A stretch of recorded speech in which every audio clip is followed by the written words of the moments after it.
I honestly think that Mamelodi Sundowns, Miguel Cardoso, the technical team should be relieved and be happy at the fact that Mamelodi Sundowns have a second chance to correct their mistakes on what happened in that first leg against a Pyramid FC. It is CAF Champions League finale, second leg, Cairo, 1st of June, and it's going to be a cracker of a game. Yes, I do go by the name of Oscar. It's a football where I engage and discuss on anything to do with football from Africa to the world and from the world to Africa. Well, it's a couple of days after that Saturday encounter between North Africa and South Africa, and that is Sundowns and Pyramid FC. And there's a whole lot of things one should draw from on that encounter. And if you watch the preview of the game, I had made mention of the fact that there's going to be, a bombardment, a barrage of crosses by Pyramid FC, and that's exactly what we saw. I mean, the last 15 or 10 minutes, it was a whole lot of crosses, and Sundowns can also be blamed in that they could have stopped some of these crosses from I'm not talking about the balls coming into the box now. I'm talking about from the person that is going to cross, and I think some of them, they were dealt poorly. I'm not talking about the throw-ins and all, but there's a whole lot of good things one can learn from a Pyramid FC, and there is a whole lot of things that Mamelodi Sundowns, Miguel Cardoso, probably have to change and actually approach differently going into that night game in Cairo. The lineup, I don't think it's one that a lot of people expected, and that first sub in the 36th minute of Tshwane Matthews, was it a correct one? If you look at what was happening in the game, considering that Matthews was not the poorest of players in the starting 11 of Mamelodi Sundowns, yes, you can also maybe reason with the coach and say maybe the coach really wanted a control of the game in introducing a Jaden Adams into that midfield two that were really struggling against El Carte, against the Burkinabe, Toure, against Lachine. I mean, these guys overloaded the midfield, and Mukwele and Alende, they could not match them. Hence, Miguel Cardoso had to bring in a Jaden Adams. But the question is, was a Tshwane Matthews the correct person to be yanked off the field? For me personally, I think maybe an Arthur Salas was a person that was supposed to be sacrificed. Maybe the coach looked at the figure on Salas's head and thought to himself, okay, I can't sub this guy. Rather, let me just take the younger one. Oh, he's not the younger. Let me take the one on the flank, and maybe there's not going to be a lot of hoo-ha if I sub him. And I mean, before the sub, I mean, there was a run that Tshwane Matthews made, and when Tshwane is on the field, he creates a lot of spaces. There's an option of him also running on the wing, attacking the fullback, and he does a whole lot of these things, creating spaces for Reyners, for Ribeiro, for whoever is in front of him, and feel like it was almost like unfair to pull him off instead of taking out another Salas. Majority of people actually believe that another Salas is better being introduced as an impact player in the second half rather than starting him in. There's actually nothing personal with an Arthur Salas, who has been, has contributed largely and so great in the last 10 games of Mamelodi Sundowns. And so starting him from the bench, it's not going to be something new for him. And everyone at this point in time should just understand that the ambition and the goal is far bigger than all the individuals. Mamelodi Sundowns is desiring, they are dying to have that second star above their emblem. So I don't think that even Arthur Salas will take it personal. I think he is aware of the quality that is at Mamelodi Sundowns. Whether you're in the starting 11 or starting from the bench, whenever you're given an opportunity to start, you should contribute, you should pull your weight in helping the team achieve the greater goal, which is winning the game. Now, obviously, going to Cairo, the approach will have to be different. But I must say this, that we should take some positives, draw some positives from how we played against Esperance away, Al Ahly away. We were not given a chance when Mamelodi Sundowns won 1-0 at home against Esperance. We were told that it is not enough. And then we went to Esperance and drew that game 0-0, progressing to the semi-finals. When we drew against an Al Ahly at home 0-0, we were also told that it will be the end of Mamelodi Sundowns when they get to Cairo against the 75 Red Devils of Al Ahly. But we progress yet again, ending that match 1-1. Now, we are also hearing the noise that Mamelodi Sundowns were supposed to bury or at least take 1-0 lead going to Cairo. Now that they've already allowed the opponents to score an away goal, they are the one at a disadvantage. But I'm deciding, to differ from all those opinions, and that we've really played better away. Obviously, some of the mistakes that must be corrected is how the coach intends to drive the players to have a different intensity altogether going into because their hunger was questionable in that game against Pyramid at Loftus, and how we managed the game. It's almost like the players were nervous. Maybe some of them, they had a replay of the semi-finals we had played in the past 2 years, what happened at the end. But there's a whole lot of positives that we can draw from the matches that we either lost or even won.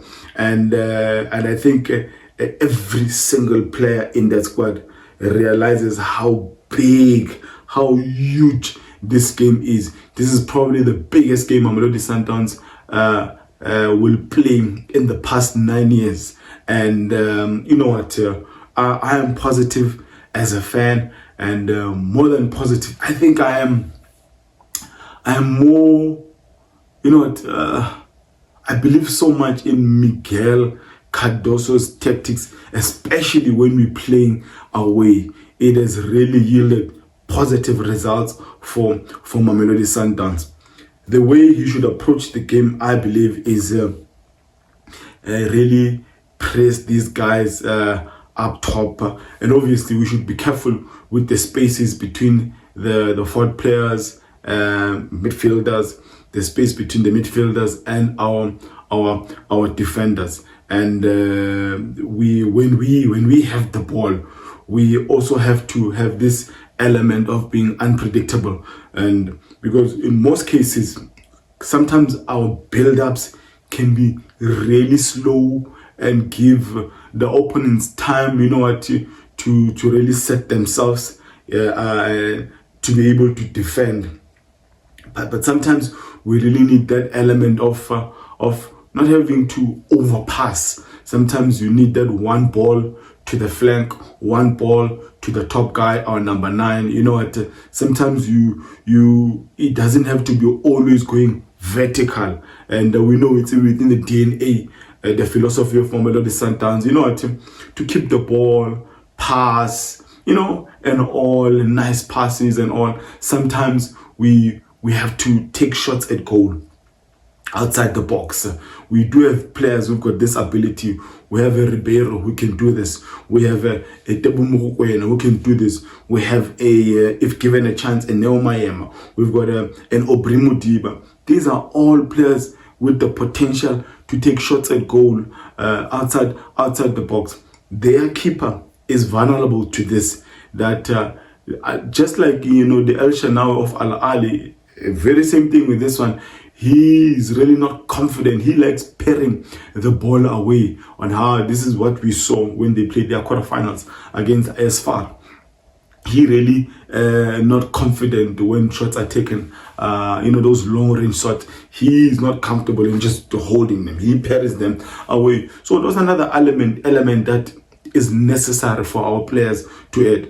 I think the first 45 minutes is going to be vital. We all know that a 0-0 scoreline takes Pyramid, gives Pyramid the championship, or allows Pyramid to win CAF Champions League for the first time in their young history. 1-1 draw will take us to the penalties, but anything above 1-1, meaning your 2-2, 3-3, or whatever scoreline, it's gonna will leave Mamelodi Sundowns as champions. But I think the mentality from Miguel Cardoso, the technical team, the management, the senior players, the ones starting the match, the mentality should be go to the game, go for a kill, go and win the game. We do have players that can manage the game, and how we missed this one is that we threw in wrong players to manage the game. I think then the game, the last 15 minutes or 10 minutes, it was crying out for a Mutobi Mvala. Sacrifice one of the forwards, sacrifice one of the most attacking midfielders, and throw in a Mutobi Mvala in the last 10 minutes, and we're not going to have the errors we had, because they failed to stop the cross, Murena and Mudiba on the right channel, and Grand Kekan failed to deal with the cross, and the ball went as far as the far post, meaning even your left fullback was also involved in taking this responsibility. So, but if you have you're trying to manage the game, have a player like a player who's got the great ability of keeping the ball in a Thembi Mshishi Zwane. Now here's the thing: there's a lot of pressure, bombarded towards a Miguel Cardoso on whether he should start a Thembi Mshishi Zwane.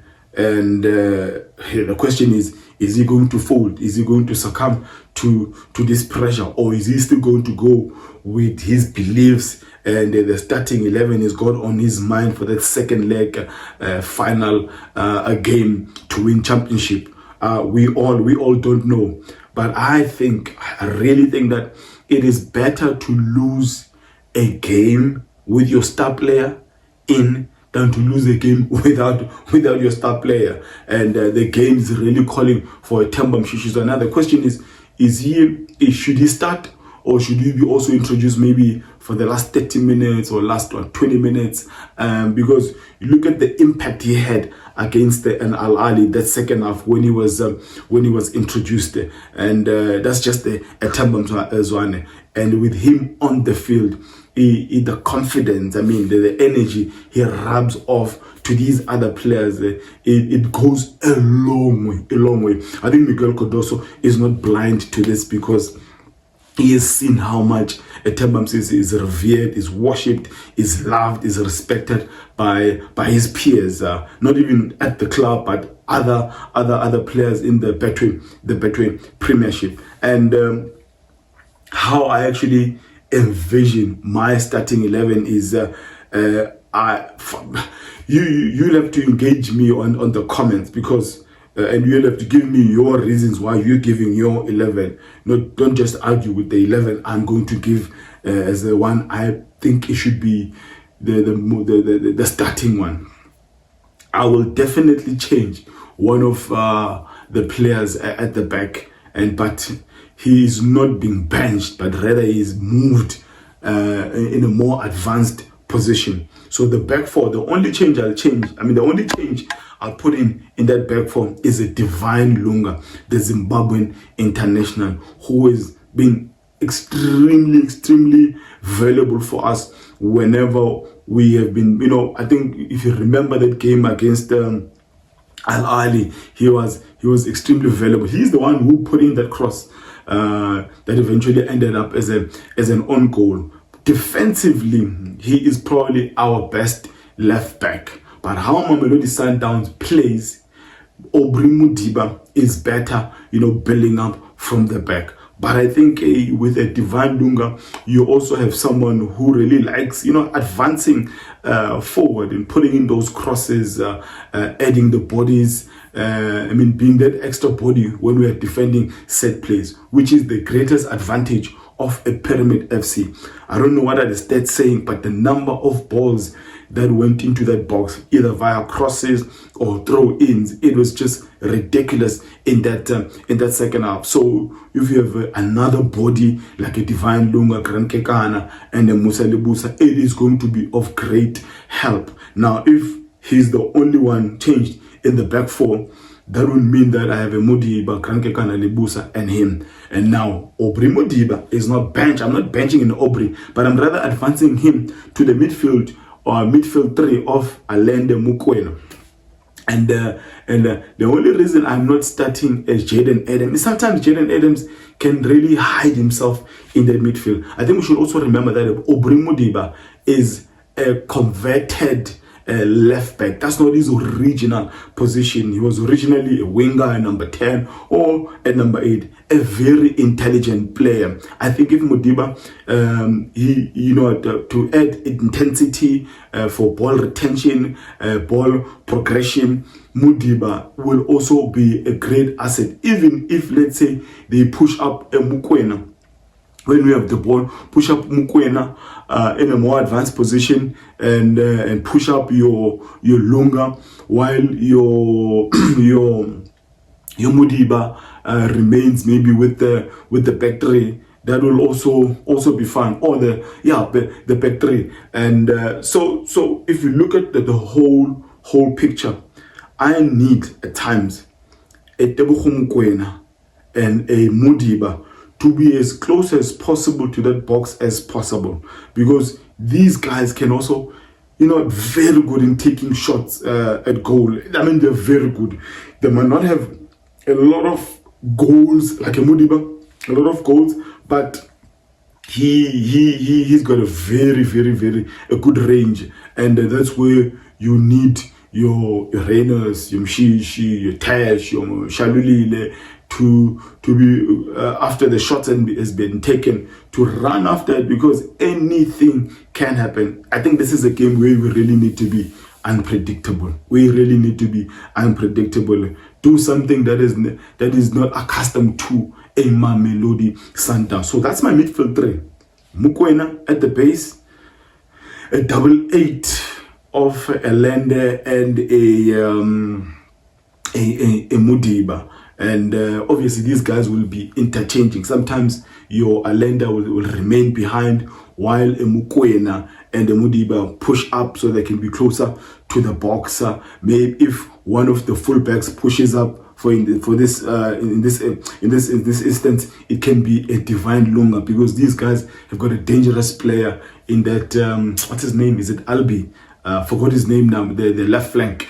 And so that we make our intentions very clear in the first 20-15 minutes. Obviously, we can't be naive in thinking that Pyramid FC are just going to park the bus. They are not that type of a football team. They've got very good midfielders, but they also leave room in one of the fullbacks, especially that it's Chibi who likes bombing up and down, the Moroccan right back. So we need a smart player. It could be a Reyners coming from the left flank if we're playing false 9 of Mshishi, or depending who starts. But the last 3 in my starting 11, I'm definitely including a Ribeiro, a Reyners, and I'm going to throw in a Thembi Mshishi Zwane. on paper, it could look like a double 10 of Mshishi and Reyners, or it can be a Mshishi closer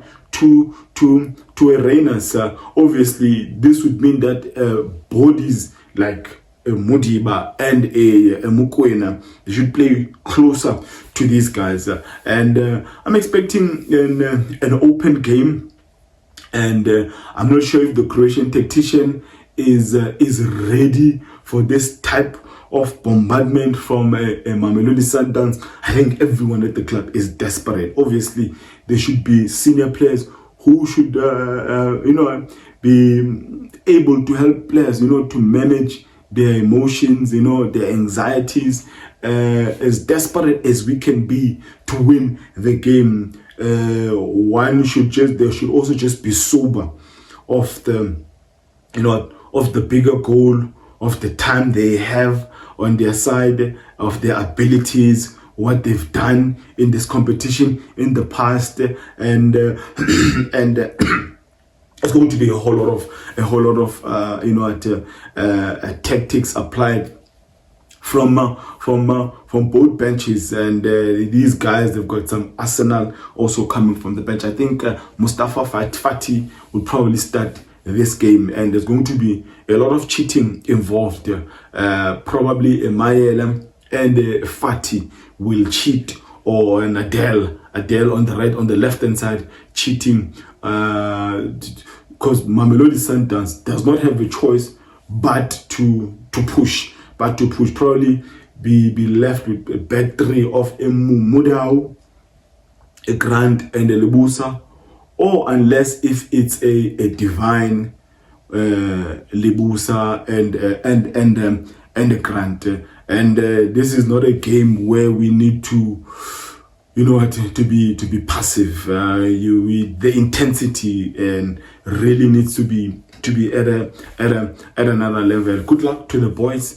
And I think this is going to be a game that is definitely going to be finished in 90 minutes. I don't see an extra time here. We could have, if we have goals, let's say in the first 15 minutes, it could end up being a goal fest. Could end up being, a 3-0, a 2-0, a 2-1, a 3-1. Could be a goal fest if we have goals in the first 20 to 25 minutes, because anyone who scores, he's leading the game. He's winning CAF Champions League. And it's going to be interesting how both coaches are going to approach this one. But that's my starting 11. Williams, Mudau, Lunga, Lebusa, Krankekana, Mukwena, Alende, Modiba. Front three, Mshishi, Ribeiro, Reyners. But the reverse side in that starting 11 could be that everyone else is the same, except maybe take out Mshishi and put in a Shalulile, to unsettle the central pairing of Pyramid FC, their centre backs, Ribeiro behind him, a Shalulile and a Reyners, but everyone else remained the same. That could also be a possibility, and Mshishi being introduced in the second half. Everyone should empty the tank. At the end of that 90 minutes, the grass should be the one that should have suffered the most. Every single player, we should know on that Sunday night that, they love the badge. They will die for Mamelodi Sundowns, and they are literally representing Southern Africa and South Africa in particular. And engage me on the comments below of what you think about this game. And let's see what is going to happen come Sunday night. Now let me end it there by declaring, may my God bless you all.